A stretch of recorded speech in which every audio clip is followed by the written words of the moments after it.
a paz do Senhor Jesus, uma ótima noite para você, ou uma ótima manhã, ou madrugada. Não sei qual o horário que você vai assistir esta aula, mas é importante lembrarmos que é um motivo de muita alegria poder estar contribuindo um pouco mais com o reino de Deus. E desta feita nós estaremos falando sobre o Novo Testamento. Na realidade, é uma colaboração com subsídio para as lições da Escola Bíblica Dominical. E uma lição específica, né, que é a lição da Assembleia de Deus em Roraima, também conhecida como a CEDADé, né, a qual fazemos parte, né, a partir desta semana. Estamos contribuindo aí para o crescimento do reino de Deus no que se diz respeito ao ensino teológico, ao conhecimento bíblico da palavra de Deus. Eu quero expressar a minha gratidão a Deus, primeiramente, e a satisfação de poder estar contribuindo com você, querido professor da Escola Bíblica, você que tem e ama a Escola Bíblica, você que tem grande interesse em aprender um pouco mais da palavra de Deus. Nós vamos começar uma série de comentários ou até mesmo subsídios para as lições da Escola Bíblica. Eu espero que você goste, espero que você aprecie. Também temos o irmão Jones, né? O homem de Deus ali, o irmão Jones Santana, que também comenta as lições da Escola Bíblica com muita propriedade, né? E você também pode pegar conteúdo no canal do nosso irmão Johnny, né, que é um homem que tem um profundo conhecimento bíblico também, tá bom? E esta é a nossa pequena parcela, nós iremos estar disponibilizando todo o conteúdo que vai ser apresentado aqui. Todo o conteúdo que vai ser apresentado aqui, nós iremos deixar disponível no link aí embaixo, onde você vai poder fazer o download e poder estar imprimindo, ou poder estar estudando, pesquisando, ter um material como fonte de pesquisa, tá bom? Toda a nossa lição é baseada na lição de número 4, né? A inspiração do Novo Testamento, tá bom? Que é a data referente do dia 24 de janeiro de 2021, que nós estamos no primeiro trimestre de 2021, ok? Então, esta lição, eu quero fazer aqui um breve comentário da lição, uma lição muito boa, tá? Quero parabenizar aí todos os colaboradores aí, os obreiros, né, que trabalharam na elaboração dessa apostila, ou dessa revista, né? Já estão acostumados a trabalhar com apostila, mas com esta revista, tá bom? Ao professor Antônio Lima e a sua digníssima esposa, missionária Daniele, né? Daniele Lima, tá bom? Eu sei que é um homem e é um casal que desfrutam da graça e da bondade de Deus e tem um profundo conhecimento também nas Sagradas Escrituras. Ao professor e diretor Jackson, né, que está ali no comando do DEC, né, o Departamento de Educação Cristão. Então, quero parabenizar aí pela revista, né, que é uma revista que tem um conteúdo muito bom. Comprei a minha esses dias, assisti a primeira aula, participei da primeira aula, já concluí a leitura da lição toda e é um conteúdo de suma muito bom. Houve uma evolução muito grande, houve uma dedicação muito grande para chegarmos a esta revista. Tá? Eu quero parabenizar todo o corpo de obreiros que se dedicaram e se dedicam para cada dia mais aperfeiçoar aí o conhecimento e levar o conhecimento bíblico, né, para os nossos irmãos, tá bom? A lição que nós vamos comentar hoje, trazer assim um certo subsídio, né, algo um pouquinho a mais da lição, fazer breves comentários. Ela é a lição de número 4. Nós fizemos aqui um conteúdo, eu quero compartilhar com os irmãos aqui a nossa tela, tá?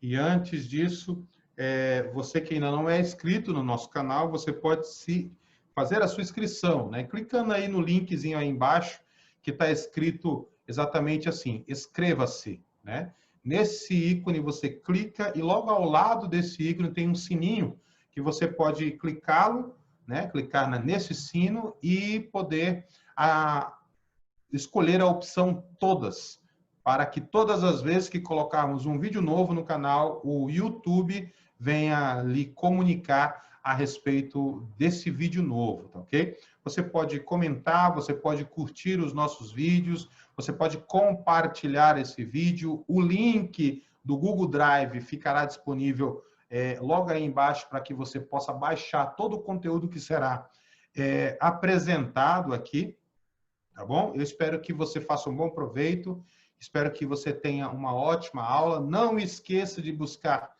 novas consultas, outras fontes, né? Fontes confiáveis, tá bom? Vai lá também no canal do nosso amigo, irmão, querido, companheiro, obreiro, Johnny Santana, ok? Ele também está ensinando as lições da Escola Bíblica, lição que diz respeito à lição da CEDADé, né? Lições bíblicas. E nós vamos falar um pouco sobre o Novo Testamento, né? Para aqui a nossa capa da nossa lição, tá? Para ficar disponível hoje, né? Bom, para começar,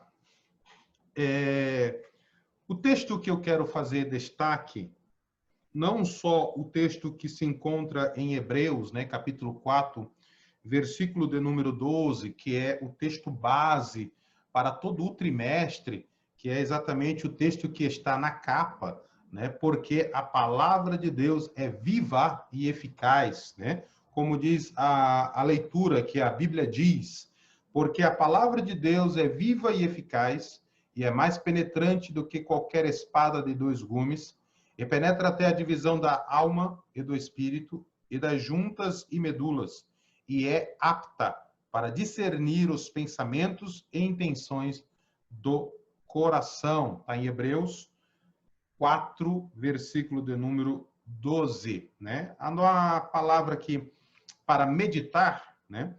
Está escrito: o Novo Testamento é tão inspirado quanto o Antigo Testamento, pois as palavras que nele estão escritas vêm do coração de Deus. Então, o conteúdo hoje da nossa lição é exatamente falando sobre a inspiração do Novo Testamento. Nós temos alguns versículos que falam sobre essa questão da inspiração. Eu coloquei aqui alguns versículos e em diversas traduções para que os irmãos possam estar buscando e tendo conhecimento, que há uma modificação da estrutura textual, né, em cada versão. Eu escolhi aqui capítulo 1, versículo 21 da segunda carta de Pedro, na Almeida Revista Corrigida, a ARC, que é a mais comum, né, que nós utilizamos praticamente nos cultos, uma boa parte das igrejas pentecostais, igrejas evangélicas, preferem a Almeida Revista Corrigida, né? E na Almeida Revista Corrigida, o referido texto de 2 Pedro, capítulo 1, versículo 21, está: porque a profecia nunca foi produzida por vontade de homem algum, mas os homens santos de Deus falaram inspirados pelo Espírito Santo. Agora, este mesmo versículo, na Almeida Corrigida Fiel, a famosa ACF, né? Porque a profecia nunca foi produzida por vontade de homem algum, mas os homens santos de Deus falaram inspirados pelo Espírito Santo. É o mesmo versículo, né? A mesma construção textual. Agora começa a ter algumas diferenças, né? Na Almeida Revista Atualizada está: porque nunca, jamais qualquer profecia foi dada por vontade humana. Vê que há uma ênfase maior, né? Há uma ênfase maior na questão da da única e verdadeira fonte de inspiração é o próprio coração de Deus. Então, aqui está. Nunca jamais qualquer profecia foi dada por vontade humana. Entretanto, homens santos falaram da parte de Deus, movidos pelo Espírito Santo. Dentro de uma análise da crítica textual, nós encontramos esta palavra entre colchetes aqui, né?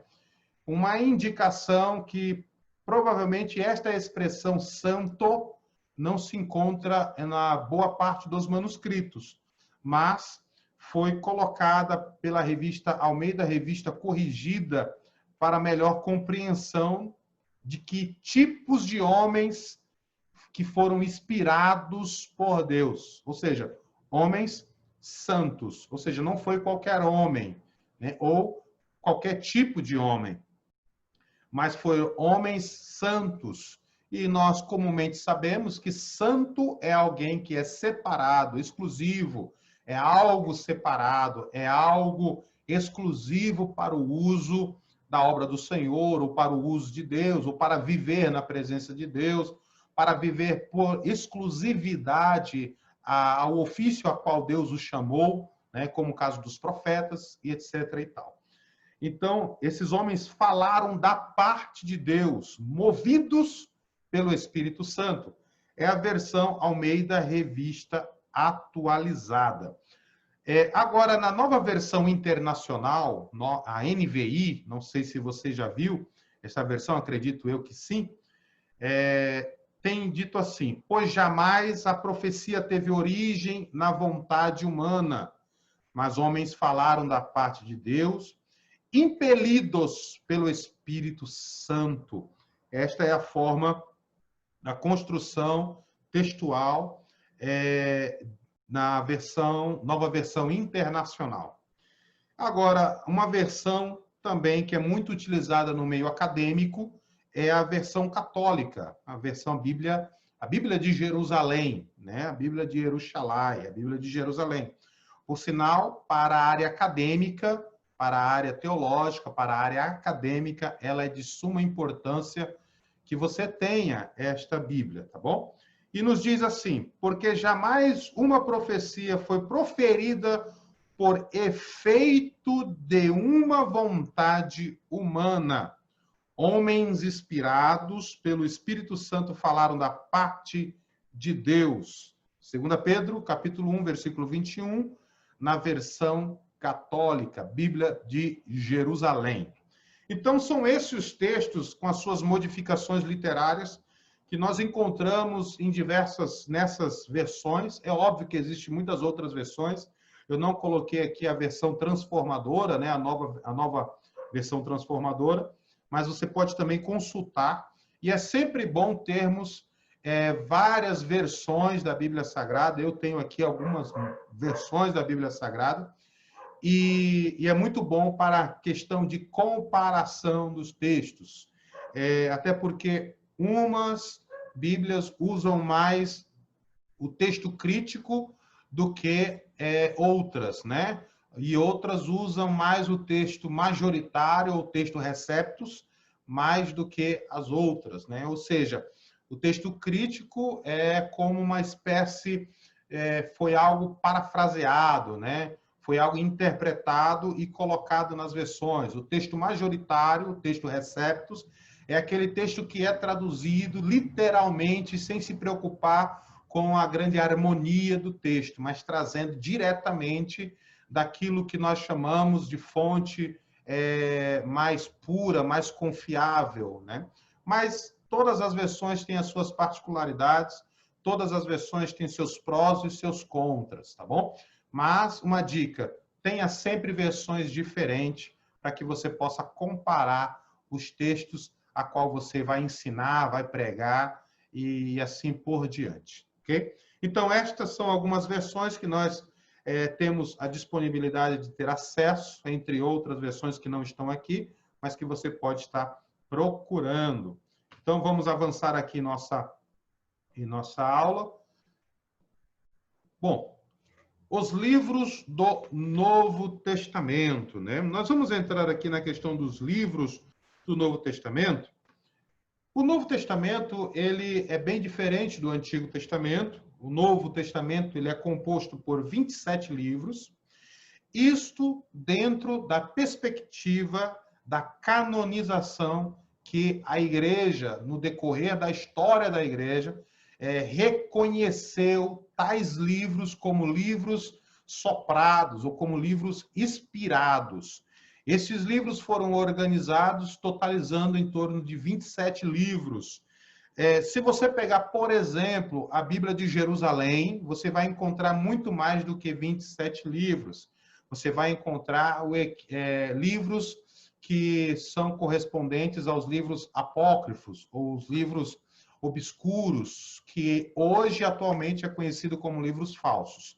Nós teremos uma lição relacionada a esses livros apócrifos. Espero também poder ter a oportunidade e a disponibilidade tanto de tempo para que eu possa também comentar sobre os livros apócrifos, tá bom? Então, quais são os idiomas ou o idioma em que o Novo Testamento foi escrito? O Novo Testamento, ele foi escrito em grego. O Novo Testamento foi escrito em grego, né?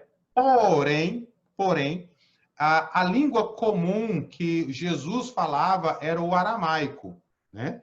Existia o hebraico também. Ou seja, a língua comum que era falado na época que Jesus falava era o aramaico. Como as pessoas se comunicavam através do aramaico. O hebraico era falado, sim. Quem conservava mais o idioma hebraico, geralmente eram os líderes religiosos, os fariseus nas sinagogas, que utilizavam do idioma hebraico. Mas foi de suma importância o estabelecimento do idioma grego para a propagação do evangelho, para o anúncio do evangelho, né? Ou seja, por que o grego e não o aramaico ou o hebraico, né? Há uma particularidade. Por que o Novo Testamento e os evangelhos são escritos originalmente em grego, já que eles viveram num período em que o idioma, o aramaico, era falado e o hebraico também era falado? Por que foi anunciado o Novo Testamento em grego? Por quê? Bom, porque o grego koiné, como era chamado anteriormente, que koiné significa comum, né? Era a língua universal. Ou seja, era como o inglês de hoje, né? O grego koiné foi o idioma da divulgação das boas novas, o evangelho de Jesus Cristo. Ou seja, tudo quanto Jesus ensinou, falou, ou pelo menos alguma parte do que Jesus ensinou ou falou, foi anunciado, foi pregado através do idioma, foi colocado na Bíblia, né, melhor dizendo, no idioma grego. E até mesmo anunciado no idioma grego. Por quê? Porque era o idioma universal. Todos os locais se falavam o grego, como hoje o inglês, né? A pessoa que domina o idioma inglês, ele vai para qualquer lugar do mundo que as pessoas entendem o inglês, tem alguém lá que fala inglês, tem algum intérprete. Então, facilitou a propagação do evangelho. Quando que quem trouxe esse idioma, né? Nós vamos falar um pouquinho mais lá na frente, mas foi estabelecido por Alexandre o Grande, que fixou esse idioma, fazendo com que facilitasse a pregação do evangelho. É óbvio que existia o latim também na época, mas era muito pouco falado na Galileia, né? Ou seja, Jesus provavelmente falava o aramaico, o grego e o hebraico. Jesus era poliglota, né? Jesus, ele dominava essas línguas, ou até mesmo como alguns historiadores podem dizer também, que Jesus sabia, não que ele, de certa forma, pudesse dominar por completo essas línguas, mas que ele sabia se comunicar nestas línguas. O aramaico, que era a língua falada na época de Jesus, Jesus falava o aramaico, idioma este que foi adquirido no cativeiro, né? Nós vamos estudar um pouquinho sobre isso. Quando eles passaram o período de cativeiro, eles passaram a ter a necessidade de entender o aramaico para poder se comunicar com a nação a qual eles estavam em cativeiro, ok? Eles falavam o grego e falavam o hebraico. No tempo de Jesus era comum falar mais que uma língua. O Império Romano unia muitos povos com línguas diferentes. No entanto, a língua oficial do Império, no caso de Roma, era o latim. Não era muito falado na Galileia. A grande língua internacional da região era o grego. Então, o hebraico também era preservado pelos líderes religiosos na Palestina do primeiro século, mas não era uma língua comum que todos soubessem falar. Jesus demonstrou saber e dominar o hebraico, né, na passagem que pega o pergaminho de Isaías, lá na sinagoga. Está registrado em Lucas, capítulo 4, versículo 16 ao versículo de número 30, ok? Onde ele lê lá, o Espírito do Senhor Jeová está sobre mim. Então, esta leitura na sinagoga era feita no idioma hebraico. Mas, em suma, o Novo Testamento ele foi escrito e propagado na língua grega, para facilidade de avanço do Evangelho. Avançando aqui um pouquinho mais nessa questão, a origem, né? A origem do idioma grego. Se algum aluno seu pegar uma água aqui, calma aí.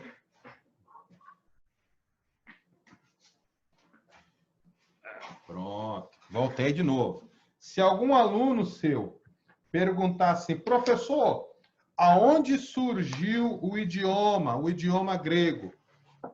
O que você vai dizer para ele, né? Na realidade, eu gosto de duas teorias, uma mais proeminente do que a outra, do surgimento do idioma, do grego, né? Eu coloquei aqui para critério dos irmãos, critério de conhecimento para os irmãos. Existem duas teorias sobre a origem da língua grega. Uma que eu julgo ser bem proeminente e aceitável devido à sua historicidade e fundamentação na arqueologia. Que ela teria se originado a partir da migração dos falantes de proto-grego para a Península Grega. Isto teria ocorrido aproximadamente entre 250 a 1700 anos antes de Cristo. Tá? Outra teoria sustenta que a migração para a Grécia teria ocorrido num período pré-proto-grego, durante o proto-indo-europeu tardio, e que as mudanças sonoras que caracterizam o grego teriam ocorrido posteriormente, ou seja, uma evolução linguística, né? Uma evolução da pronúncia, das características da fala do grego, tá bom?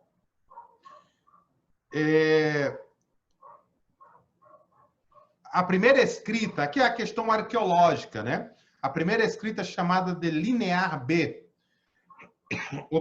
A primeira escrita utilizada para grafar o grego foi o silibário Linear B, que só veio a ser decifrado posteriormente em 1953, usado como arcaico dialeto messênico, após a queda da civilização messênica, durante o colapso da Idade de Bronze.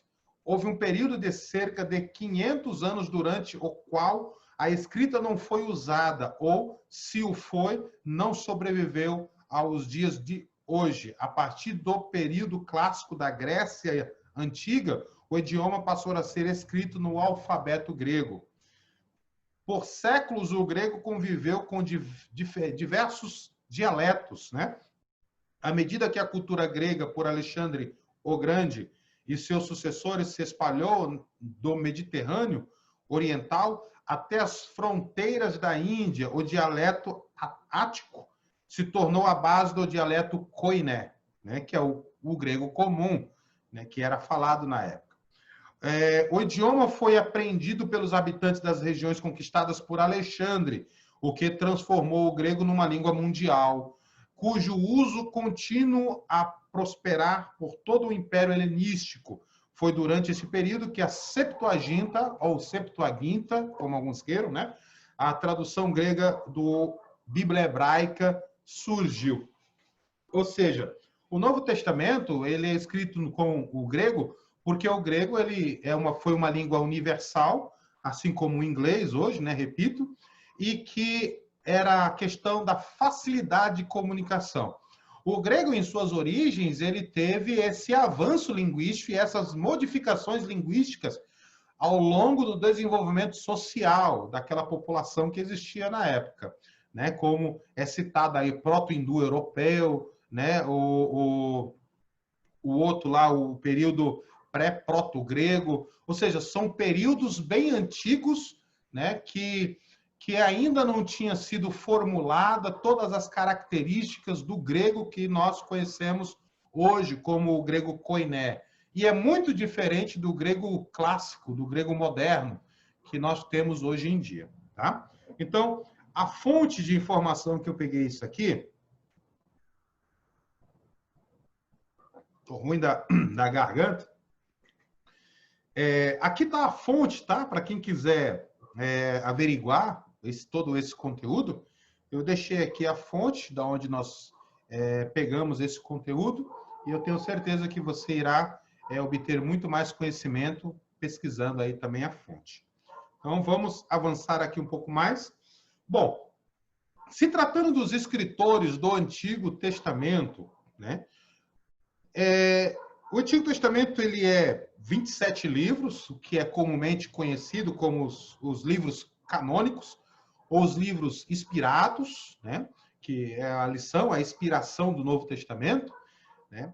Que esses escritores que foram utilizados para compor toda esta coletânea de livros, foi só um? Não, não foi só um, né? Os escritores foram vários escritores. Dentre eles, foi 3 apóstolos, né? Ou seja, é interessante nós frisarmos aqui que não foram todos os apóstolos que escreveram. Que escreveram e foram reconhecidos como livros inspirados. Até porque nós temos livros apócrifos que são nomeados como o Evangelho de Maria Madalena, o Evangelho de Tiago, o Evangelho de Pedro, e assim vai, né?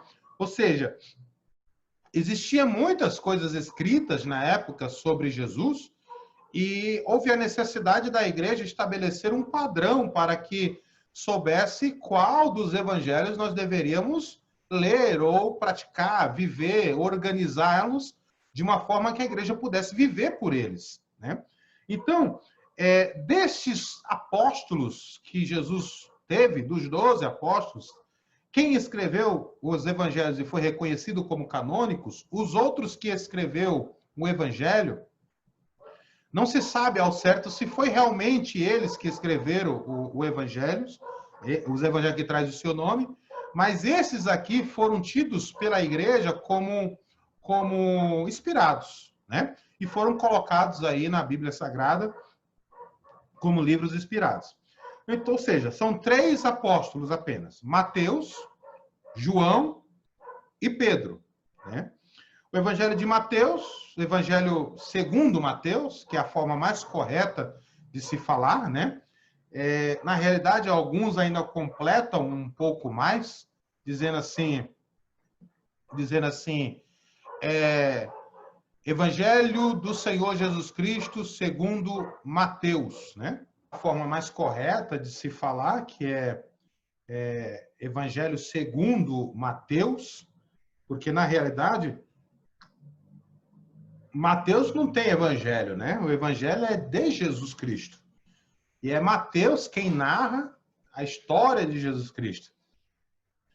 Então, num texto grego original, tá esta expressão, né?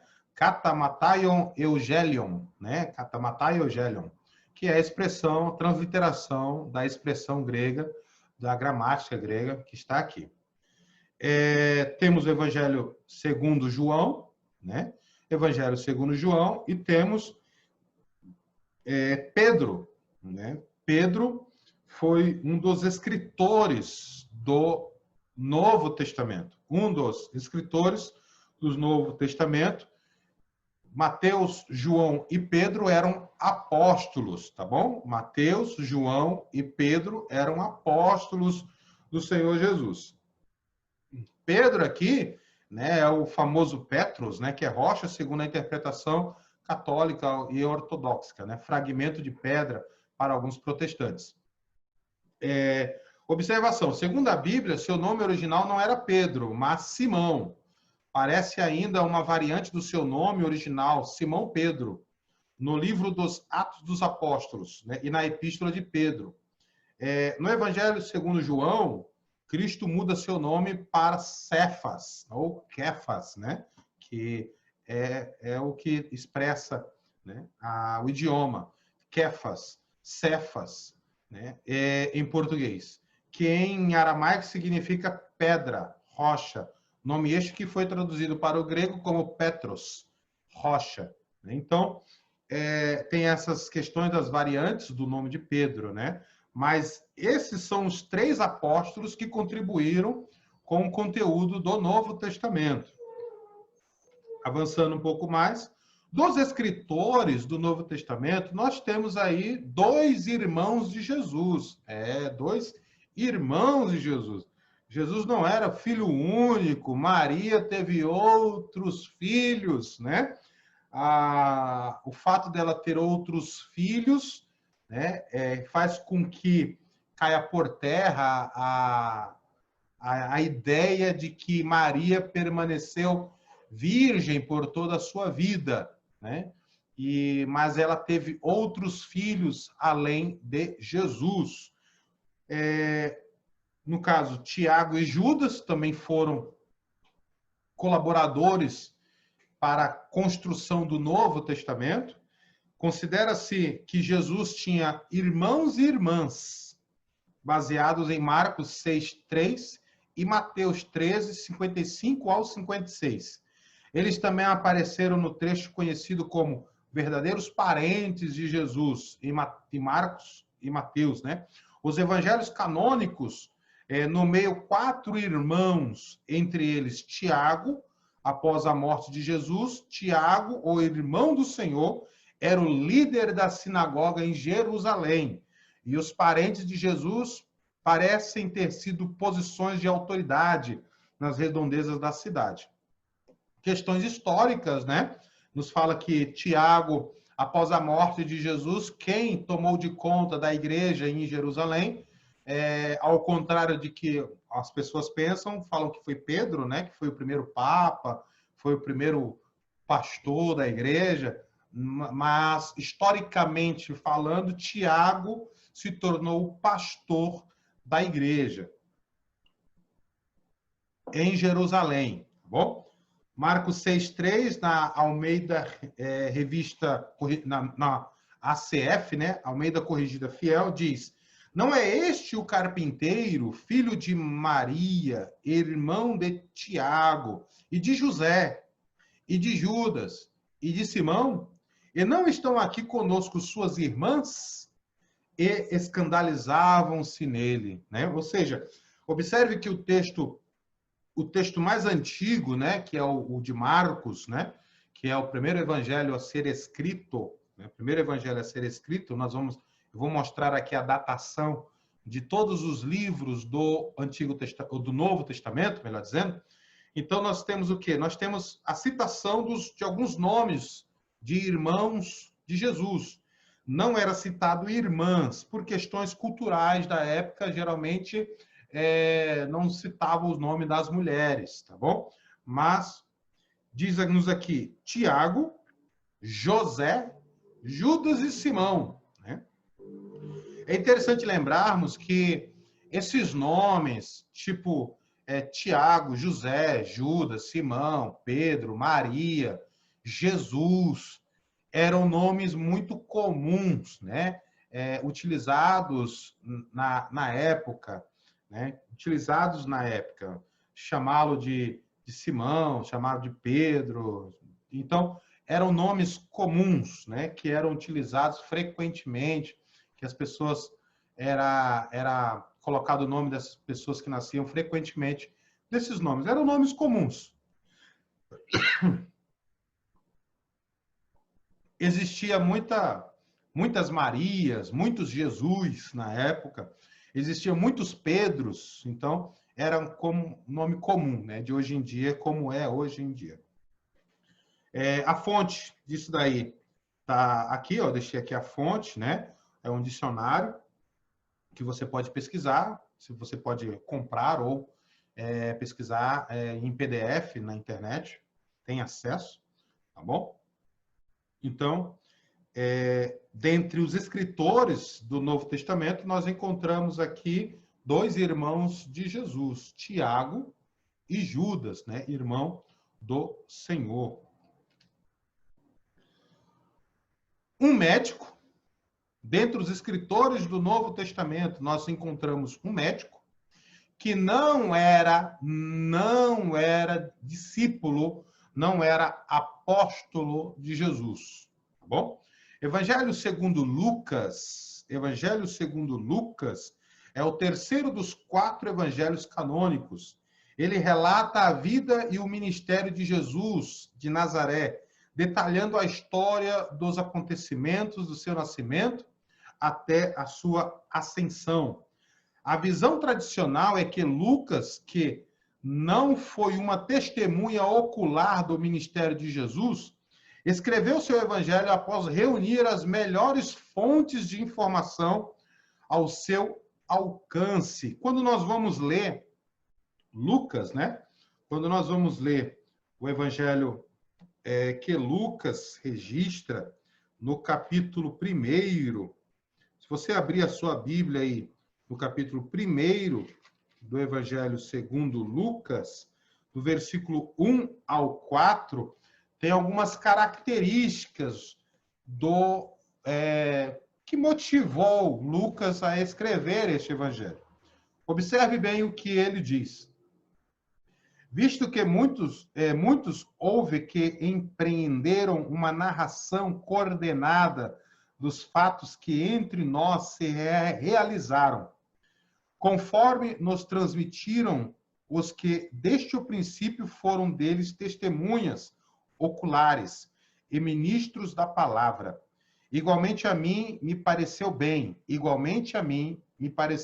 Ou seja, muitas pessoas já tinham escrito alguma coisa relacionado a Jesus, o que Jesus falou, o que Jesus fez, o que Jesus realizou. E essas pessoas escreveram diversas coisas sobre Jesus, sobre as suas palavras. E ele diz aqui, pareceu-me bem, depois de acurada investigação de tudo desde sua origem, dar-te por escrito, excelentíssimo Teófilo, uma exposição em ordem, para que tenhas plena certeza das verdades que lhe foi instruído. Ou seja, Lucas, ele não era apenas um médico, mas ele era também um pesquisador. Pesquisador esse que foi atrás de fontes confiáveis para escrever algo relacionado a Jesus, algo que tivesse fundamentação histórica e fundamentação de acontecimentos da época. Então, nós podemos ver que Lucas, ele não era só um médico gentil de origem grega, mas Lucas também era um pesquisador. Lucas, ele dominava muito a língua grega. Quando nós fazemos uma análise crítica textual no Evangelho de Judas, ou de Judas, no Evangelho de Lucas, né?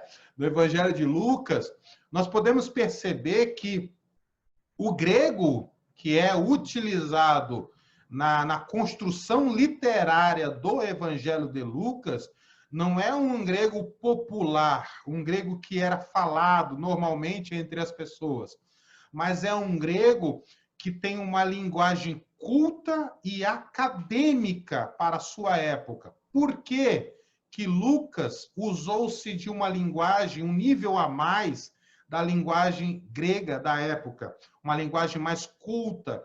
Porque para quem ele ia enviar este documento também era uma pessoa de muita importância.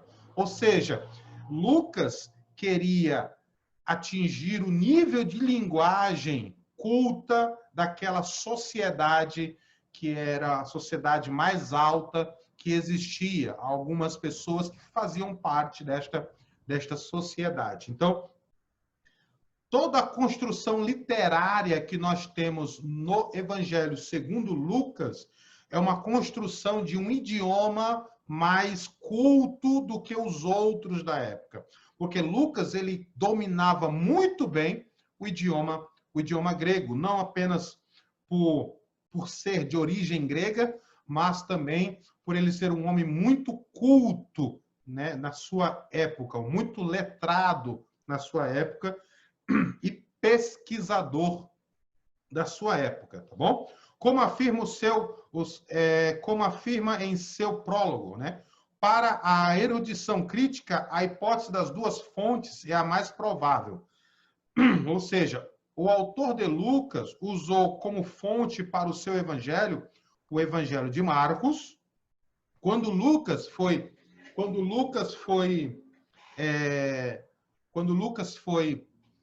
construir a sua narrativa sobre a vida de Jesus, ele procurou fontes confiáveis. Qual era o primeiro evangelho que foi escrito? Marcos. Então, Lucas pegou o documento de Marcos, né, e tirou dali conteúdos confiáveis, né, que ele analisou e tinha conteúdo confiável. Ou seja, ele utilizou-se do evangelho segundo Marcos, né? E o hipotético documento Q, além do material exclusivo da fonte L. A tradução da obra mostra que o autor utilizou 3 fontes. Isso é uma questão histórica, tá, irmãos? De construção literária. Como que Lucas construiu a sua narrativa sobre Jesus? Porque ele não era testemunha ocular. Ele não andou com Jesus sendo apóstolo ou sendo discípulo, né? Ou seja, ele simplesmente obteve de fontes e que, creio eu, que o Espírito de Deus conduziu a Lucas para eles ir a estas fontes, para que Lucas pudesse construir uma narrativa em ordem e de altíssimo nível para aqueles que iriam fazer uso do seu documento, do seu livro, né? da sua escrita. Ou seja, ele utilizou 3 fontes. Ele utilizou Marcos, o documento Q, que nós vamos ver o que é esse documento Q, e o material exclusivo de Lucas, né? de fonte L. A tradução da obra mostra que Lucas utilizou 3 fontes, várias narrações compostas antes dele, entre elas o Evangelho de Marcos. Informações recolhidas junto às testemunhas oculares e a tradição oral da pregação apostólica. Aqui é a fonte Q, irmãos. Ó. A fonte Q, também conhecida como documento Q, ou apenas Q, sendo que a letra Q é uma abreviatura da palavra Quelle, que em língua alemã significa fonte. É uma hipotética fonte usada na redação do Evangelho de Mateus e no Evangelho de Lucas. A fonte Q é definida como material comum encontrada em Mateus e Lucas, mas não no Evangelho de Marcos. Este texto antigo supostamente continha a logia ou várias palavras e sermões de Jesus, né? Quando nós pegamos o Evangelho segundo Lucas, nós vemos particularidades que só se encontra no Evangelho de Lucas, não se encontra em nenhum outro evangelho. E uma outra particularidade que encontra-se em Lucas e encontra-se em Mateus. Ou seja, acredita-se que esses escritores utilizaram-se de outras fontes, principalmente da tradição oral, para se pregar o evangelho, para se anunciar o evangelho, e também de fontes escritas, como o evangelho mais antigo, que é o de Marcos.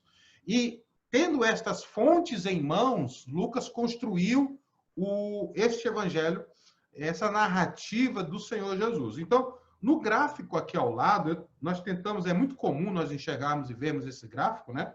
Nas aulas de teologia, eu acredito que você já fez aí ou vai fazer aí o CPO, né? Curso Preparatório de Obreiros. Então, você com certeza vai aprender isso lá, né? Que aqui, ó, o Evangelho segundo Marcos, né? E as pequenas partes que estão em cada um deles, ou seja, em todos os evangelhos tem sempre um pouquinho do outro.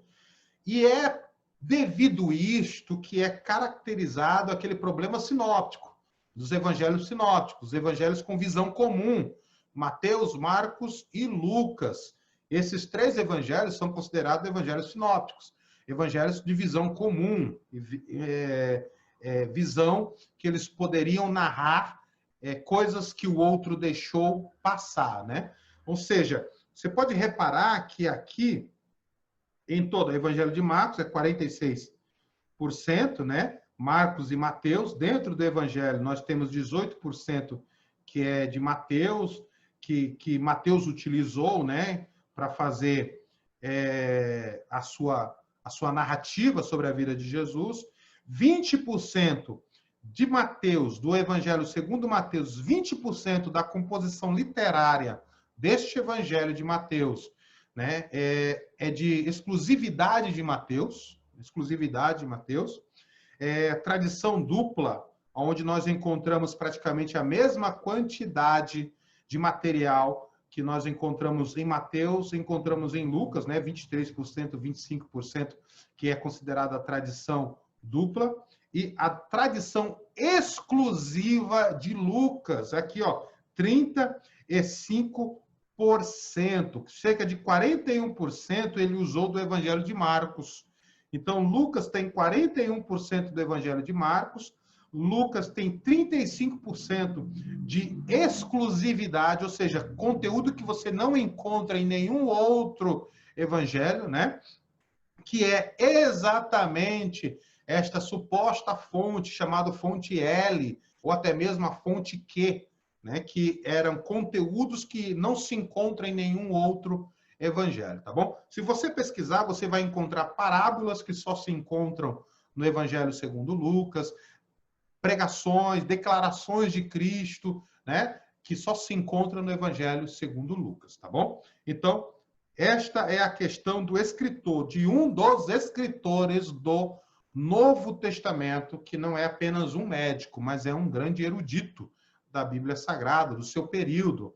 Lucas não era qualquer coisa, não, meu amigo. Lucas era um homem culto da sua época, né? Era um homem que sabia do que estava falando. Então, tá aqui, eu botei aqui mais um gráfico para que os irmãos possam observar com mais detalhe a fonte Q, né, que é a hipótese das duas fontes, fonte Q e fonte Marcos. A fonte Q, aqui, ó, a fonte Q, Lucas se utiliza da fonte Q para construir uma parte do evangelho, né, da sua construção literária. Mateus também se utiliza da fonte Q, né, e Marcos, aqui Mateus se utiliza também de Marcos, e Lucas também se utiliza de Marcos.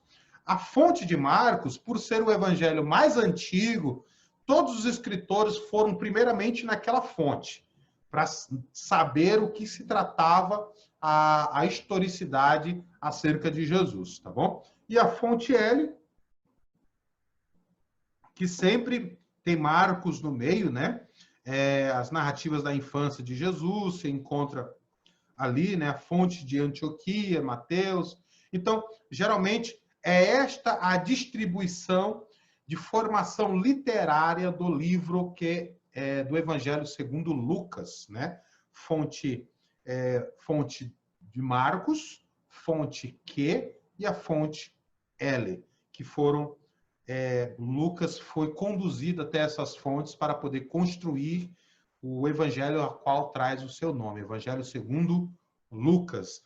E outra, a característica do Evangelho segundo Lucas é uma característica de um evangelho de minúcias, né? Ou seja, ele trata sobre os pequenos detalhes, além de uma composição literária muito culta, um grego culto utilizado na época. Vamos avançar um pouquinho mais, que tem muita coisa para a gente ver. A aula vai ficar grande, mas era semelhante ao polo de ensino, né? Naquela época nós tínhamos o polo de ensino, mas acredito eu que haverá outros investimentos nesta área, né?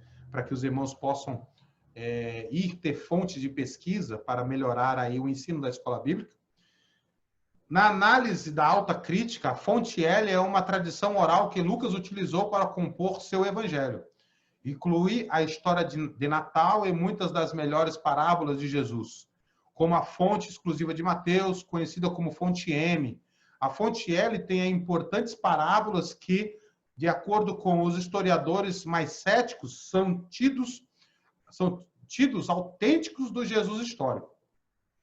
A importância do Evangelho segundo Lucas é tão forte que, em questões históricas, ele se utilizou de documentos, se utilizou de fatos históricos que são comprovados a existência de Jesus na história da humanidade. Você vê o tamanho que o homem é um gigante, meu amigo. O homem é algo... por isso que ele é o pesquisador do Novo Testamento. Né? Por quê? Porque... quando nós vamos fazer uma crítica textual, nós encontramos, na construção literária de cada livro, nós geralmente vamos atrás das fontes da onde foi tirado aquilo ali, né? Para saber se realmente a fonte tem, se aquilo que está sendo dito ali está de acordo com a fonte. Quando Lucas vai construir o evangelho, segundo ele utiliza-se de fontes tão confiáveis que a mais alta crítica nas questões da historicidade da construção do Evangelho de Lucas, a história comprova a vida do Jesus histórico. Ou seja, quem lê o Evangelho segundo Lucas, se for na fonte histórica sobre a vida do Jesus histórico, vai encontrar as fontes que Lucas se utilizou. É algo muito, muito tremendo, né? O Evangelho de Lucas é algo muito tremendo e bem minucioso. Duas parábolas que aparecem em L são a do bom samaritano e do filho pródigo, exclusividade de Lucas, né? De acordo com a hipótese das 4 fontes, Lucas reuniu o material do Evangelho de Marcos, da fonte Q e da fonte L, para a produção do seu evangelho. O material em L, bem como que em M, provavelmente vem da tradição oral. O material especial de Lucas compõe quase a metade do seu evangelho. A questão de como explicar a semelhança entre os evangelhos de Mateus, Marcos e Lucas, né, que é conhecido como problema sinóptico, né, a fonte hipotética L encaixa numa das soluções contemporâneas em que Marcos foi o primeiro evangelho e que foi uma fonte escrita contendo ditos de Jesus e utilizados tanto por Mateus quanto por Lucas, né? Ou seja, dentro da construção literária, acredita-se que Marcos também se utilizou dessa fonte né, que eram documentos que continham, nesses documentos, continham pregações, continham palavras do Senhor Jesus, ditos do Senhor Jesus, ações do Senhor Jesus, né? Então, era um documento muito importante para a construção dos evangelhos, tá bom? Então, tá aqui as fontes, tá, irmãos? Ó, fonte, tá? Os conflitos, o fim do conflito, São Paulo, são a editora, a página, tá bom? Você pode pesquisar os livros Jesus e os Evangelhos, edição Vida Nova, né? Editora Vida Nova, 2009, São Paulo. E outras fontes que eu deixei. Eu sempre deixo uma fonte aqui para que você possa pesquisar, ok? Então, ainda aí, ó, Lucas nasceu na Antioquia, na Síria, situada próximo à costa da Mediterrâneo. Hoje, o sudeste da Turquia, no século I da era cristã. Por seus escritos, acreditar-se que pertencia a uma família culta e bastarda. De acordo com a tradição, Lucas tinha talento para a pintura e exercia a profissão de médico. Lucas foi introduzido na fé por volta dos 40 anos. As primeiras referências a Lucas constam na Epístola de Paulo, mas quais ele a chama de colaborador, e de o médico amado. Os adjetivos que Paulo utilizou-se para se referir a Lucas, né? O colaborador, e o médico amado, que se encontra lá em Colossenses, capítulo 4, versículo 14. Lucas não conheceu Jesus pessoalmente, ele conheceu o Senhor através dos apóstolos, ele foi discípulo dos apóstolos de Jerusalém, e depois foi discípulo de Paulo, né? Foi discípulo de Paulo. Acostumado a escrever as questões em questão acadêmica, né? De pesquisas, acabei deixando São Paulo aqui, né? Mas geralmente não se usa mais o São, tá bom? É só Paulo mesmo, ou apóstolo Paulo. Acredita-se que morreu aos 74 anos em Bitínia, na Grécia. O nome de Lucas tem origem no grego Loukas, né? Loukas, um apelido do original Loucanos, que quer dizer da Lacânia, Lucano. O nome Lucanos vem da raiz lek, luk ou luk, que originaram a palavra lux, que significa luz. Por isso também é atribuído a Lucas o significado de luminoso, tá? Aquele que ilumina ou portador de luz, tá bom? Difere um pouco da palavra fósforos, né? Que é a palavra grega para luz ou portador de luz, que a Septuaginta traduziu por Lúcifer, né? Que é bem interessante, essa questão literária, portador de luz, tá bom? Isso aí é pequeno comentário aí fora do contexto, tá? Onde se utilizou isso aqui? Dicionário Grego-Português do Novo Testamento, edição acadêmica, capa dura, 12 de abril de 2018. Está aqui a fonte, se você quiser pesquisar, fique à vontade. Aqui é o que eu falei para os irmãos, que nós iríamos ver aqui a datação dos livros do Novo Testamento, né? É interessante nós destacarmos o seguinte, irmãos. Todos os escritores do Antigo Testamento, eles escreveram tudo quanto escreveram, mas eles não tinham noção que ia virar a Bíblia que nós temos hoje. Eles escreveram tudo quanto escreveram, mas não sabiam que tudo aquilo que eles escreveram iria virar no livro que nós temos hoje, como única regra de fé e prática, né? A organização canônica da nossa Bíblia, ela é muito diferente das datações do surgimento ou da escrita de cada livro, tá bom? E eu coloquei aqui uma tabelazinha, tá bom? Com as datas aproximadas, né? Porque eu coloquei até aqui embaixo uma nota pessoal minha. Observação, as datas podem divergir dependendo das fontes, pois toda e qualquer datação é apenas uma tentativa aproximada de fixar o período de um acontecimento na história, ok? Ou seja, quando se trata de datas, a gente nunca afirma datas, né? Quem é professor de história sabe, quem estuda nessa área sabe, que geralmente é mais correto nós falarmos e afirmarmos dizendo aproximadamente tal ano, de tal ano a tal ano, né? Porque é dados históricos, né? Varia muito as questões das datações. Mas eu tenho aqui uma tabelazinha, que eu sempre utilizo essa tabela para as minhas aulas de teologia, das minhas turmas de teologia, quando nós vamos falar sobre o Novo Testamento. Então, observe que a organização da nossa Bíblia hoje, Mateus é o primeiro livro do Novo Testamento, né? Mas ele não foi o primeiro livro escrito na ordem cronológica das datações. Tiago, tá vendo aqui, ó? Tiago é o primeiro livro a ser escrito, 45 a 49 aproximadamente depois de Cristo, depois da Era Comum, né? Depois vem Gálatas, 1ª e 2ª Tessalonicenses, e assim sucessivamente as datações, tá bom? Se você quiser passar essa informação para os seus alunos, o slide ficará disponível em PDF nos links aí embaixo, onde você vai ter acesso a esse conteúdo no meu Google Drive, tá bom? E o último livro a ser escrito foi em Apocalipse, o livro das Revelações, né? e aproximadamente no ano 95 a 98, mais ou menos, que ele foi escrito. Aproximadamente esta data, quase próximo do ano 100, né? Quase próximo do ano 100. Isso tem um significado muito importante para a história da construção literária dos livros do Novo Testamento, ok? Mas isso é uma questão um pouco mais aprofundada.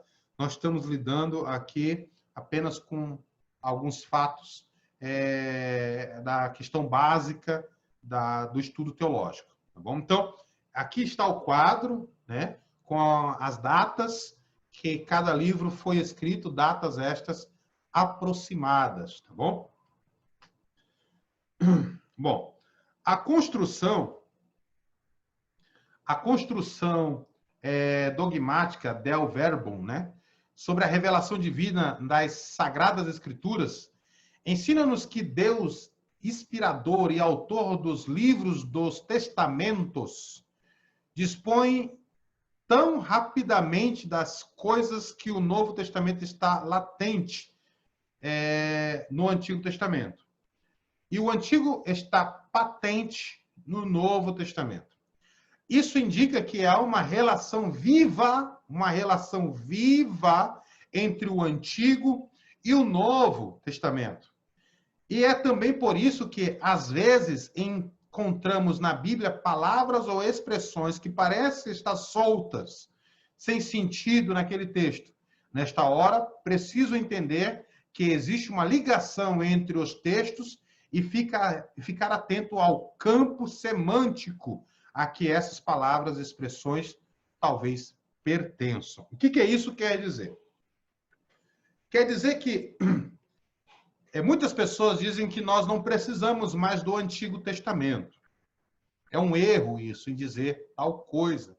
Bom, o Antigo Testamento continua em pleno vigor. Há uma diferente forma de tratar o Antigo Testamento dentro da perspectiva dos judeus messiânicos. Porque os judeus messiânicos, eles não falam, não pronunciam Antigo Testamento. Eles falam Primeiro Testamento. E da mesma forma, como os judeus messiânicos acreditam que Jesus é o Cristo, é o ungido, é o Messias, é o Machia, né? Eles falam que o Novo Testamento, para eles, não é Novo Testamento. Para eles é Segundo Testamento, tá bom? Há uma veracidade nessa questão. Por quê? Porque a Bíblia, ela está entrelaçada. Ou seja, o Antigo e o Novo estão... É como se estivesse um dentro do outro, né? Porque eu não posso tirar o Antigo Testamento e ficar só com o Novo. Assim como eu não posso tirar o Novo e ficar só com o Velho. Dentro da perspectiva da igreja, o Antigo Testamento e o Novo Testamento se completam, né? Se completam. Como que nós sabemos disso? Porque dentro da construção literária, tanto do Antigo Testamento, no caso do hebraico, quanto do Novo Testamento, como o caso do grego, né? Nós encontramos expressões que estas expressões parecem que estão soltas no texto. Como nós vamos fazer para compreender, entender o que está sendo dito? É óbvio que para compreender, entender o que está sendo dito, eu preciso examinar todo o corpo do texto, toda a perícope do texto, tanto o seu contexto imediato quanto o seu contexto remoto. Regra da hermenêutica, né? Como se interpreta um texto? Não posso interpretar um texto de forma isolada. Não posso interpretar uma palavra de forma isolada. Eu tenho que respeitar o contexto, sendo ele imediato ou sendo ele remoto. O que é o contexto? Pode ser um versículo atrás, um versículo depois. Pode ser um capítulo atrás, um capítulo depois. Ou até mesmo um livro todo, aquele livro inteiro, ou até mesmo dentro de uma visão, dentro de uma perspectiva geral da Bíblia Sagrada, eu tenho que ter essa visão geral da Bíblia Sagrada para que eu possa saber interpretar tal palavra, tal passagem, tal acontecimento. Ou seja, nada na Bíblia é desconexo, nada na Bíblia é por acaso, nada na Bíblia está ali à toa, entendeu? Ah, não, aqui essa palavrinha aqui não significa nada, não. Vamos apagar ela aqui, né? Vamos riscar aqui e apagar. Não, não, não, não. Por quê? Porque o Antigo Testamento, ele traz sombras, nós vamos ver isso, está aqui no slide, daquilo que iria ser mais concreto, que é o Novo Testamento, entendeu? Nós não conseguimos entender o Novo Testamento se nós não olharmos para o Antigo Testamento. E nós não vamos conseguir entender o Antigo Testamento se nós não olharmos para o Novo Testamento. Há uma diferenciação na forma do tratado literário do Antigo Testamento relacionado à igreja. Relacionado à igreja. A igreja olha para o Antigo Testamento como o princípio da revelação de Deus, e a igreja olha para o Novo Testamento como a concretização das grandes promessas ou daquilo que Deus falou no Antigo Testamento. Ou seja, não são ritos, não são cerimônias, não são costumes do Antigo Testamento, mas é tudo aquilo que a igreja vive no Novo Testamento, na Nova Aliança, na dispensação do Espírito, que está contido no Novo Testamento, que são revelações, são esclarecimentos do Antigo Testamento. Espero que eu tenha sido claro, né? Espero que eu tenha sido claro. Mas tá aqui. O que é campo semântico, né? Nós falamos aqui, ó, mencionamos que há necessidade, tá aqui, ó, atentos ao campo semântico, né? Isso é questão de composição, de construção literária, né? O que é o campo semântico, professor Igor? É um grupo de palavras que se relacionam entre si, pois se ligam pelo sentido que representam. Por exemplo, quando dizemos um grupo de palavras comum, como multa, semáforo, pedestre, sabemos que estas palavras fazem parte do campo semântico do trânsito. Não é isso? Pois elas se relacionam e adquirem sentido. Como eu disser assim, escola, aluno, livro, né? Tudo está relacionado dentro daquela dimensão, dentro daquele espaço de construção literária. Assim é na Bíblia Sagrada. A ligação entre os textos acontece porque muitas expressões em uma dada cultura possuem um sentido específico, que, em geral, não são compreendidas por pessoas de outro meio cultural. Por exemplo, em Minas Gerais, aqui eu dei um exemplo bem clássico, né? Em Minas Gerais, se você disser palavra trem, quem é mineiro vai assistir, se você é mineiro, diz aí embaixo aí, eu sou mineiro, professor Igor, tá bom? A palavra trem, um mineiro vai entender que é uma palavra e é utilizada para fazer referência a várias coisas. Que trem é esse? Não é assim? O mineiro não diz assim? Uai! Né? Que trem é esse? Rapaz, era um trem inteiro de melancia, um trem inteiro das coisas. Ou seja, para eles, trem se refere a várias coisas, né? Ou seja, é a questão cultural local da época, né? Ou daquela região, questão cultural, né? Cadê? Trem. Um mineiro vai entender que essas palavras é utilizada para fazer referência a várias coisas e não só ao meio de transporte, como locomotiva, vagões. Se um estrangeiro chegar a Minas e não conhecer a cultura local, dificilmente vai entender o uso amplo que as palavras possuem nesta região do Brasil. Da mesma maneira, acontece com os textos bíblicos que possuem essa chamada tradição linguísticas. Algumas vezes, para entender uma passagem, precisamos recorrer a outros livros bíblicos, a outro texto que qual teremos explicação de alguma palavra, trechos ou expressões que não entendemos. Esta ligação entre os livros bíblicos faz com que o autor de um texto utilize um conhecimento prévio que já foi citado em outro livro. E por isso, a compreensão total de uma passagem depende da outra. Não podemos interpretar de forma isolada. Na sua Bíblia, com certeza, você vai encontrar aí as referências, né? Geralmente estão no canto, ou algumas Bíblias estão no meio da Bíblia, né? Entre um texto e outro, tem a concordância ali no meio, que é o caso da Bíblia Thompson, né? Que as concordâncias são no meio. Outras possuem logo abaixo do texto bíblico mesmo, as referências, né? Onde tem ali uma outra passagem que contém o mesmo sentido daquela passagem. Outras possuem na lateral direita ali, né, do texto, e outras possuem no rodapé, ali nas notas explicativas, fazendo menção a outros textos que contêm as mesmas expressões, as mesmas palavras. Ou seja, nós vasculhamos a Bíblia inteira para se interpretar a Bíblia. Essa é a primeira regra da hermenêutica. A Bíblia interpreta a Bíblia, ok? Então, avançando um pouco mais, que já estamos já com quase 1h20 de aula.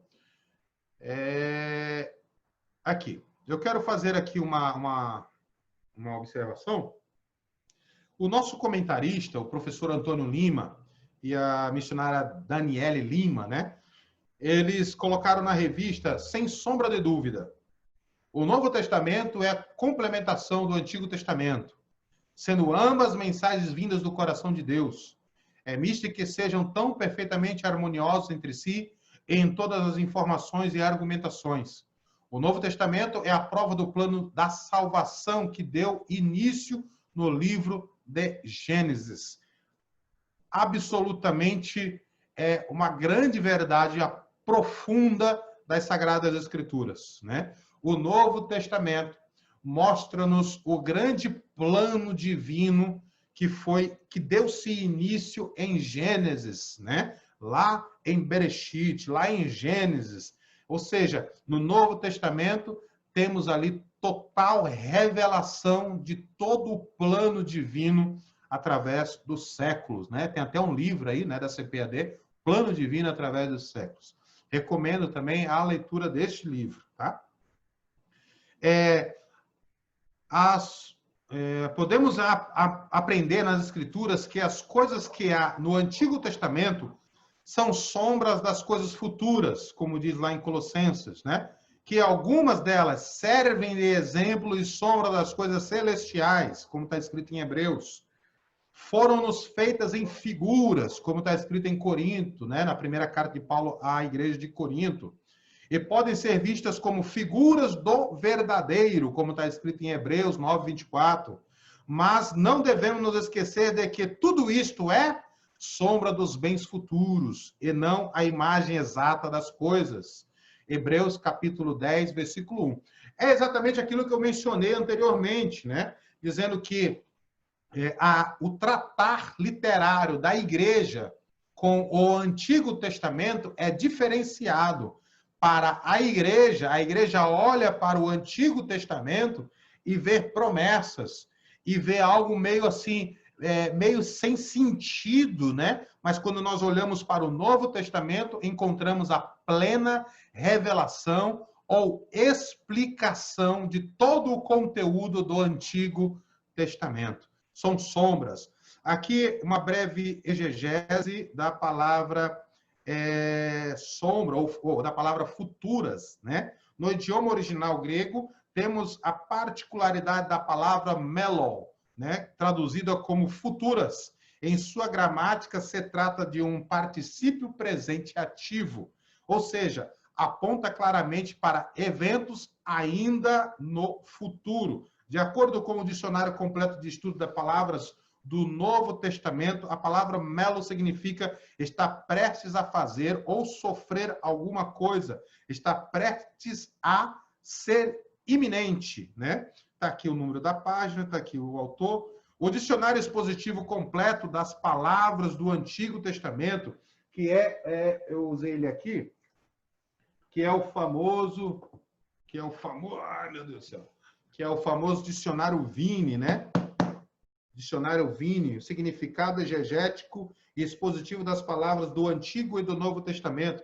Recomendo também que você possa utilizar desta ferramenta de pesquisa, tá bom? O que diz lá no Vini? O Vini explica seu significado como estar próximo de, fazer alguma coisa, muitas vezes implicando a necessidade e, portanto, a certeza de que vai acontecer, né? Ou seja, é algo relacionado ao futuro, realmente. É algo que seria e é revelado ao futuro, realmente. A esta palavra ainda nós encontramos ainda em vigor em nossos dias. Por quê? Porque ainda não está completamente revelado os grandes mistérios da parte de Deus, né? Nós não sabemos como é que é o céu. Em Apocalipse, é apenas uma tentativa de demonstrar como é o céu, né? Que João tem esta revelação, usando uma linguagem humana e popular da época. João tenta expressar exatamente o que ele viu e o que ele ouviu do Senhor Jesus, tá bom?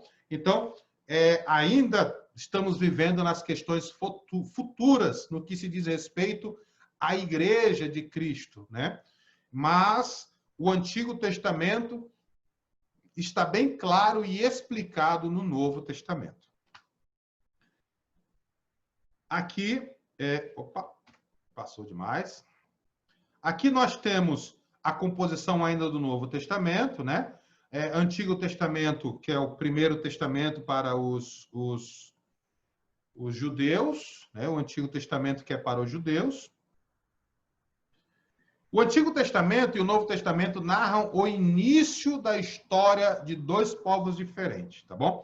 O que eu quero dizer com isso, irmãos? Quero dizer o seguinte: a construção literária da Bíblia não se deu assim, ó, né? Rápido. Antigo Testamento, nós estudamos na aula passada, não se deu assim, ó, ligeiro, né? Ligeiro. Não se deu assim. Quando o Pentateuco estava sendo construído, toda a composição literária que Deus ordenou a Moisés que escrevesse, que guardasse, que fosse registrado, Moisés, como se Moisés tivesse como se fosse um diáriozinho de bordo, né? As coisas iam acontecendo, Moisés ia registrando aquele ali, e futuramente ele organizou de forma que pudesse ficar como se fosse uma narrativa sequencial dos fatos, né? Então, quando nós encontramos o Antigo Testamento, na realidade, ele não marca o início da história, ele não marca o início de um povo, porque o povo já existia. Ele ele traz a narrativa de como Deus trabalhou através daquele povo, em prol daquele povo e através daquele povo. Porque quando todo o Novo Testamento, o Antigo Testamento, foi canonizado, né? Quem canonizou o Antigo Testamento foi um rabino por nome Yohanan Ben Zakkai. Um rabino Yohanan Ben Zakkai, ele canonizou o Antigo Testamento, né? Trazendo os livros que realmente eram os livros que eles utilizavam, tanto no período que Jesus estava ali, até porque existiam muitos livros também, muitos pergaminhos, muitos documentos escritos sobre a questão do início do mundo, toda uma questão das outras nações. Isso é construção literária, tá, irmãos? Então, quando surge no Antigo Testamento, ele narra exatamente o início de todas as coisas e como Deus trabalhou em prol de um povo e através daquele povo, né? Da mesma forma, a igreja, quando o Novo Testamento é estabelecido, ele narra como foi o início da igreja, depois ali de Atos 2, né? Narra o início da igreja, ou seja, como Deus trabalhou. Só que o Antigo Testamento tem uma narrativa progressiva, né? Ou seja, ao longo do tempo foi sendo construído o Antigo Testamento, tendo praticamente quase a sua finalização em 435 antes de Cristo. Um negócio assim, se não me falha a memória, tá bom? E ele narra exatamente a evolução social e a identidade do povo judeu, que hoje é o povo judeu. Mas lá no princípio, você vai ler, era povo hebreu. Depois foi classificado como povo de Israel. E depois, por fim, depois do cativeiro, subindo do cativeiro, povo judeu. Da mesma forma, o Novo Testamento. O Novo Testamento é construído que ele atinge ou abrange exatamente judeus e gentios, né? Judeus e gentios. Ambos fazem parte da igreja, judeus convertidos ao cristianismo e gentios ou gregos convertidos ao cristianismo, né? Ou seja, a igreja possui esses povos, né? Quando se trata de Novo Testamento. Então, quando o Antigo Testamento surge, quando eles fazem uso do Antigo Testamento, o Antigo Testamento narra como Deus criou todas as coisas, como Deus trabalhou em prol de um povo e através daquele povo.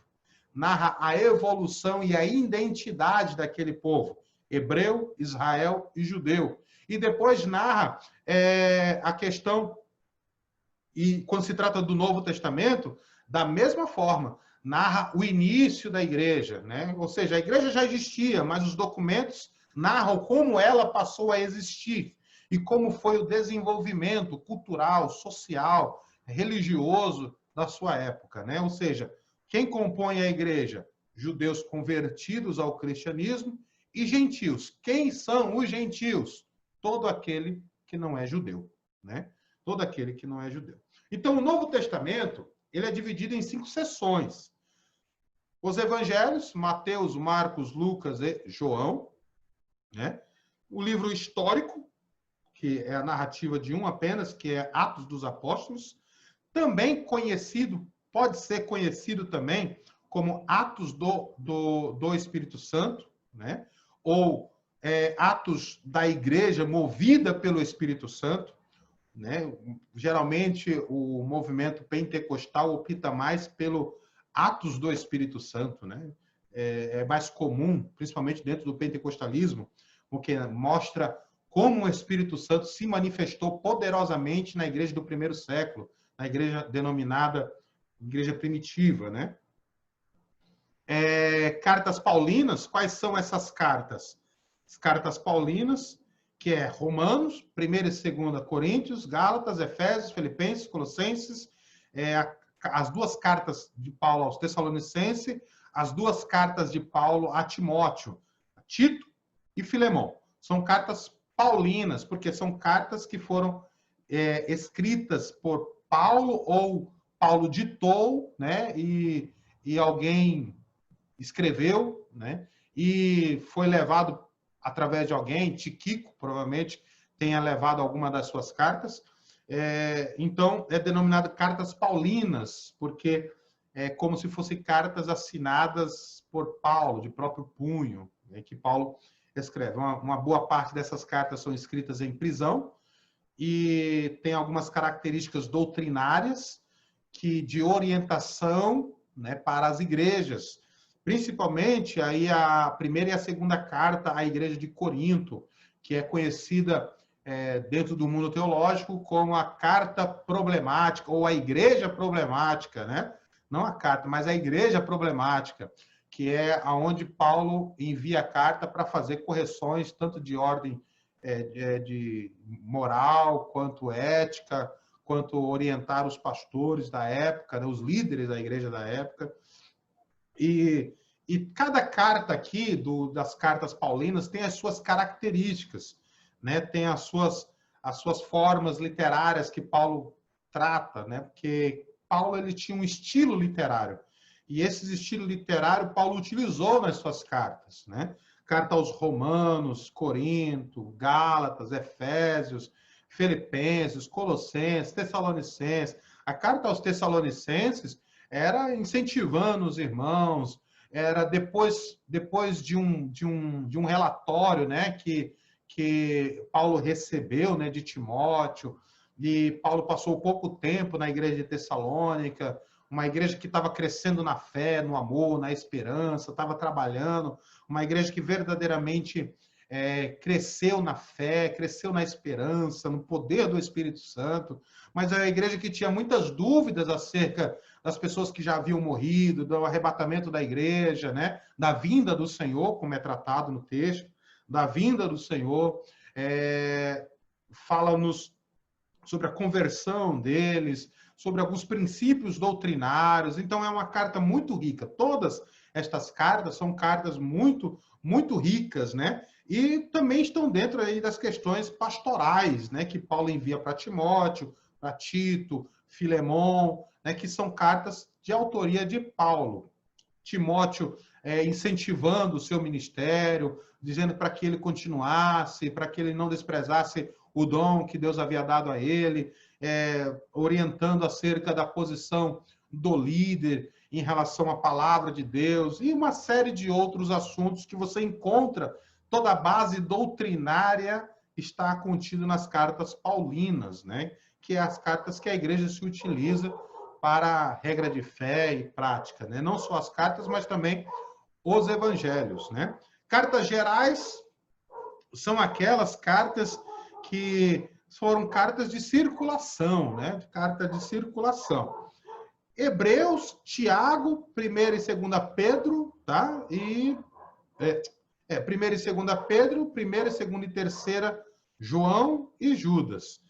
Alguns acadêmicos que não colocam as cartas de João dentro das cartas gerais, porque são cartas que foram escritas por um povo para uma comunidade específica, né?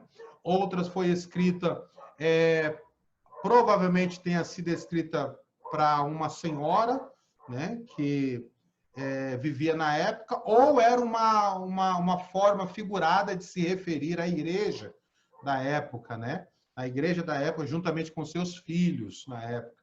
Então, todas estas cartas têm as suas características, né? São cartas gerais que eram espalhadas para que todos pudessem ler, para que todos pudessem divulgar. Não, de certa forma, não que as outras cartas também não fossem lidas, né? Até porque a questão de ler no primeiro século era muito complicado, né? Por isso que lá em Apocalipse está escrito: bem-aventurado aqueles que ouvem e aqueles que leem. Aqueles que leem, aqueles que ouvem. Né? Ou seja, era muito raro o domínio da leitura naquela época. Né? Então, praticamente é isso. E tem a classificação da divisão, que é o livro profético, né? Que é um livro profético, que é o Apocalipse. É óbvio que quando nós vamos estudar sobre as questões dos livros apócrifos, os irmãos vão descobrir que existiam outros livros na época, mas estes são os livros considerados inspirados, né? Tem o Apocalipse de Pedro, que é um suposto escrito que narra exatamente sobre algumas características do fim, e é exatamente uma série de outros documentos que nós encontramos. Mas esses aqui, do Novo Testamento, são os livros escritos, inspirados, que ficaram para nós, tá bom? Os evangelhos, já estamos terminando. O Novo Testamento, ele compõe os evangelhos. Eu não vou narrar, eu não vou falar aqui sobre os livros históricos, já falei um pouquinho, né? Sobre as cartas paulinas, cartas gerais, Apocalipse, né? Atos dos Apóstolos, mas eu quero falar aqui um pouco sobre os evangelhos, tá bom? Os evangelhos, Mateus, Marcos, Lucas e João, têm as suas características, né? E cada um deles é uma característica bem particular. Cada um deles escreveu endereçada para um público diferente. E esses evangelhos são representados exatamente por imagens ou figuras de animais, né? Que dentro da língua grega nós chamamos de tetamorfe, né? Tetramorfos, né? Que é uma palavra que significa, que é composta de duas expressões gregas, né? Tetra, que é 4, e morfe, que é forma. A palavra aplica-se, em geral, a qualquer representação de um conjunto de 4 elementos. Mas na arte cristã, os irmãos acho que já devem ter presenciado que sempre quando tem a representação dos 4 evangelhos, geralmente sempre aparecem essas figuras aqui, ó. A imagem de um homem com asas, né? Um homem alado aqui com asas, a águia, né? O leão, né? E o boi, né? E o touro, né? O touro, na realidade, o boi, o touro, né? Então, geralmente são esses animais, geralmente não, são esses animais que aparecem da representação de cada evangelho, né? Por que que aparecem esses 4 animais? Mas na arte cristã, a tetramorfos refere-se quase exclusivamente à maneira mais comum de se descrever os 4 evangelhos, cada um deles acompanhado ou apresentado por uma figura, 3 deles sendo animais e apenas um, aquele que acompanha o representante de Mateus, né, que é esse aqui, ó, que é o homem, né, com asas, alado, com esse sinalzinho de glória aqui, de auréola aqui, né, que é uma representação, né? Humano ou mais frequentemente uma figura angelical alada. Tais imagens, ao contrário de alguns outros motivos zoomórficos, né, tradicionais da arte cristã, têm base bíblica. Eles correspondem à visão dos chamados 4 seres viventes de Ezequiel. O profeta descreve 4 seres. Quanto ao aspecto dos seus rostos, tinham todos eles figura humana, todos os 4 uma face de leão pela direita, todos os 4 numa face de touro pela esquerda, e todos os 4 uma face de águia.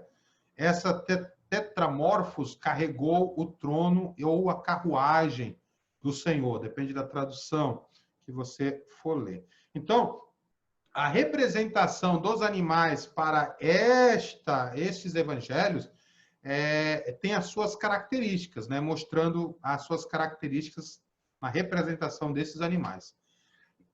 Particularidade aí, né? Mateus é associado a um homem alado, ao anjo, porque o seu evangelho se concentra na humanidade de Cristo. Afirmação Jerônimo, né? O evangelho de Mateus inclui uma narrativa sobre a genealogia de Jesus. O leão é relacionado a Marcos, né? A São Marcos, porque o seu evangelho enfatiza a majestade de Cristo e a sua dignidade real, assim como o leão é tradicionalmente considerado o rei dos animais. O evangelho de Marcos começa com a voz profética de João Batista, clamando no deserto como um rugido de leão, né? Lucas associa-se ao touro, porque o seu evangelho se concentra no caráter sacrificial da morte de Cristo. O touro sempre foi um animal sacrificial, por excelência, tanto para o judaísmo quanto para o paganismo romano da época. Era um animal que era comum de ser sacrificado. Por João, está associada à águia, por 2 razões. Primeiro, porque o seu evangelho descreve a encarnação do Logos divino, e a águia é um símbolo daquilo que vem de cima. A segunda, porque como a águia, João, em sua revelação, viu além do que está imediatamente presente. Por isso, João, evangelista, é chamado de águia de Patmos, ou seja, visão de águia. João viu além daquilo que estava ali ao seu redor, né? João viu o futuro que viria a acontecer. Então, por enquanto é só, paramos por aqui, tá bom? 1h30 de aula, meu Deus do céu. Mas espero que você tenha gostado. Este foi um pequeno conteúdo de subsídio para os professores da Escola Bíblica Dominical que estão estudando sobre a inspiração das Sagradas Escrituras, uma pequena disciplina chamada de Bibliologia 1, né? Mas está aqui a minha pequena contribuição. Que Deus te abençoe. Este material estará disponível aí embaixo no link. Você vai poder baixá-lo diretamente do Google Drive, tá bom? Se você não conseguir, deixa uma mensagem aí nos comentários dizendo assim, professor, eu não consegui baixar. E nós vamos ver o que foi que aconteceu, tá ok? Você não é inscrito no nosso canal, inscreva-se, compartilhe essa aula. Espero que você tenha gostado. Logo, logo nos veremos novamente, tá bom? Então, comumente eu me despeço sempre assim. Shalom Adonai, Hulei Traote. A paz do Senhor e até breve.